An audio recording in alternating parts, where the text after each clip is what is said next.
Dalam Bapa dan Putra dan Roh Kudus. Amin. Allah yang penuh kasih, kami bersyukur dan berterima kasih. Kami boleh merayakan Santo Markus, seorang pengarang Injil. Bantu kami untuk mencintai kitab suci, terutama Injil yang berbicara tentang Putramu Yesus. Semoga cinta kami berkobar-kobar untuk mengenali Yesus. Demi Kristus Tuhan dan pengantara kami. Amin. Para saudara, hari ini kita merayakan Santo Markus, seorang pengikut Yesus, meski bukan dari kalangan para rasul. Dan diperkirakan dia orang yang mengikuti Yesus tapi dari jarak jauh. Salah satu ketika Yesus berada di Taman Getsemani, dia mengamati apa yang terjadi di taman itu ketika Yesus sebelum ditangkap, dan dia dikejar. Dan dikejar, dikatakan juga bahwa dia telanjang karena dikejar, mungkin ketakutan, mungkin apa, dan seterusnya. Itulah Markus, dan dia adalah seorang orang kota Yerusalem, dan dia adalah keponaan dari Santo Barnabas.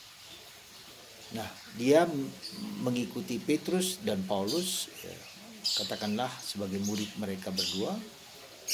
Kemudian beberapa waktu mereka tinggal bersama mereka dan ikut serta di dalam tugas pewartaan Petrus dan Paulus. Tapi kemudian dia pergi ke Mesir. Di sanalah dia kemudian mewartakan kabar gembira kepada orang-orang Mesir. Dan kemudian sebelum dia dibunuh, dipenggal kepalanya, dia menulis apa yang ia dengar, apa yang ia lihat, apa yang ia alami dengan Yesus berkat bantuan Petrus dan Paulus yang mewartakan kabar gembira tentang Yesus. Dan tentu saja kita tahu bahwa tulisan Santo Markus ini diilhami oleh Roh Kudus pasti. Karena dengan demikian kita tahu bahwa Yesus diungkapkan dengan begitu sangat sederhana, sesuai dengan pengalaman dia melihat mengalami Yesus. Pertanyaannya yang mungkin bisa kita ajukan, kenapa Santo Markus yang menulis? Kenapa tidak semua rasul menulis pengalaman-pengalamannya dengan Yesus? Ya, tentu saja kita bisa menjawab dengan sangat simpel bahwa tidak semua orang punya bakat untuk menulis. Jadi unsur manusiawinya akan sabda Allah ini, bahwa sabda Allah itu bukan jatuh dari surga, dari atas dicek gitu saja. Tidak, tapi kerjasama antara manusia yang mengalami akan Yesus, dan pengalaman itu dituliskan, lalu itu berkat bantuan inspirasi Roh Kudus yang menyatakan tentang kemuliaan Tuhan, tentang siapa Tuhan, apa yang ia kerjakan, apa yang ia lakukan kepada para murid, para rasul, dan apa yang ia wartakan tentang Yesus, tentang Bapaknya, dan seterusnya. Nah, disitulah kita bisa melihat bagaimana peranan penginjil ini selain Markus, Lukas, Yohanes, dan Lukas, Matius. Jadi bapak-bapak para rasul inilah yang pertama-tama dalam lingkaran yang paling dekat, lingkaran yang paling dalam tentang pengalaman dengan Yesus dari perspektif mereka masing-masing. Ya, Lukas menggambarkan tentang Yesus yang lebih sederhana, lebih manusiawi, lebih simple, tidak complicated, tapi mewartakan tentang, dan juga tentang kedegilan hati para rasul yang tak mampu dan tak bisa mengerti dengan cepat akan pewartaan Yesus. Betapa degil hatimu, dan berkali-kali tulisan mereka. Dan itulah kita semua. Jadi apa yang kira-kira dapat kita petik dari pengalaman Santo Markus adalah, pertama-tama secara umum saya mengatakan, ketika orang mencintai kitab suci, ketika orang mencintai Injil, itu tanda bahwa dia mengalami Allah. Dia ingin tahu siapa Allah itu, dia ingin tahu siapa Yesus itu, dia ingin tahu bagaimana manusia menjawab tawaran Yesus itu. Jadi bisa juga dibalik. Jadi ketika orang tidak mencintai dan mengalami Yesus, dia juga tidak dekat dengan kitab suci. Karena dengan dekat kitab suci, lalu Tuhan sendiri memurnikan motivasi kita. memurnikan motivasi, memurnikan maksud kita yang terdalam.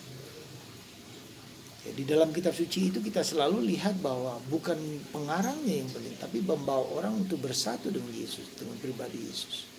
Mengikuti Yesus, mengikuti gaya hidup Yesus, mengikuti cara hidup Yesus, mengikuti cara pikir, cara pandang hidup Yesus. Jadi semua kitab suci, entah perjanjian lama dan perjanjian baru, membawa kita untuk sehati sepikir dengan Allah. Dan itulah yang kita bisa lihat dalam diri Yesus yang sehati sepikir dengan Bapa. Makananku adalah melakukan kehendak Bapakku. Dan apakah kita juga mempunyai niat, ketulusan dan keseriusan dan semangat membara untuk membuka kitab suci, untuk mendengarkan kitab suci, untuk mencari, merenungkan kitab suci. Itu yang harus kita lihat. Jadi sekali lagi pertanyaan yang mendasar, apakah aku mencintai kitab suci? Jujur saya mungkin bukan orang yang sangat bersemangat membuka kitab suci, tetapi dalam hati kecil saya yang terdalam, itulah yang menginspirasi, memotivasi saya mengapa saya membuat ruah. Kalau Anda melihat ruah bacaan harian kitab suci, itu adalah puluhan tahun yang lalu ketika saya ingin bahwa umat Allah juga menyelami, mengerti, memahami kitab suci sehari-hari dengan cara yang simpel, sederhana, dan setiap orang bisa membawa, setiap orang bisa membuka kapanpun, dimanapun. Jadi kitab suci bukan hanya milik para imam, para bruder, para suster, tapi kita semua. Saya bisa paham bagaimana Santa Teresa dari Avila ketika dulu, dan Teresa kanak-kanak Yesus ketika dulu tidak diperbolehkan orang membuka kitab suci. Tetapi dengan liturgi yang dirayakan di gereja, dengan brevir yang didoakan, lalu dia mulai menangkap, mengerti, memahami, ya, dan mencoba mengutip kembali dan mencoba untuk mendengarkan dengan baik, dan itulah menjadi makanan rohani mereka. Ya. Jadi ada 943 pewahyuan Yesus kepada Teresa Avila, tetapi 940-an itu referensi dari semua kitab suci yang ia dengar. Jadi di sini kita bisa melihat bagaimana Teresa Avila menggauli, bersungguh-sungguh memasuki kitab suci dan mengerti, memahami kitab suci, meskipun pada waktu itu masih dilarang orang membuka kitab suci. Sekarang sangat terbuka dan sangat lebar, tapi justru tidak banyak orang yang memahami kitab suci. Maka sekali lagi saudaraku, mari kita mulai saja. Ketika kita tidak mengerti, ketika tidak paham, tidak apa-apa. Kita selalu mohon Roh Kudus supaya sabda kitab suci itu menjadi sabda Allah yang mengena kepadaku berkat Roh Kudus. Jadi kita punya Roh Kudus yang mengilhami dan tak pernah lepas dan menyimpang dari makna dan sabda kitab suci. Tidak pernah. Disitulah kita lihat ya, gereja Katolik yang sungguh sadar dan taat akan sabda Allah. Roh Kudus akan membuka, menerangi sesuai dengan jalur-jalur kitab suci. Dan itulah yang menyebabkan bahwa gereja Katolik, gereja para rasul ini penting ya, yang menciptakan kitab suci, yang punya otoritas untuk menafsirkan dengan benar kitab suci, yang kita sebut dengan magisterium.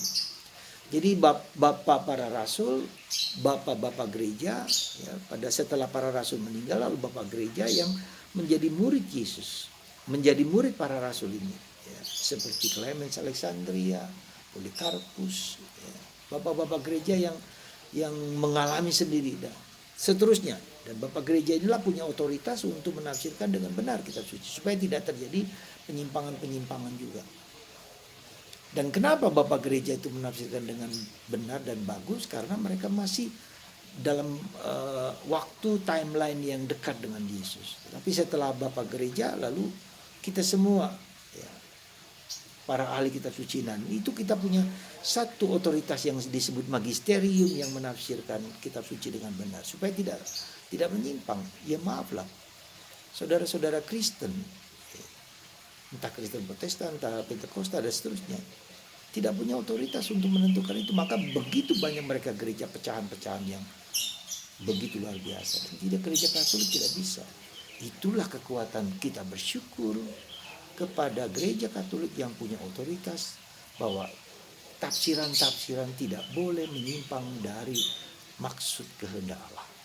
Maka mari saudaraku, kita tidak takut untuk membaca kitab suci, tetapi kita mendengarkan sabda Allah supaya hidup kita semakin dekat, semakin dekat dan mengalami Tuhan Yesus.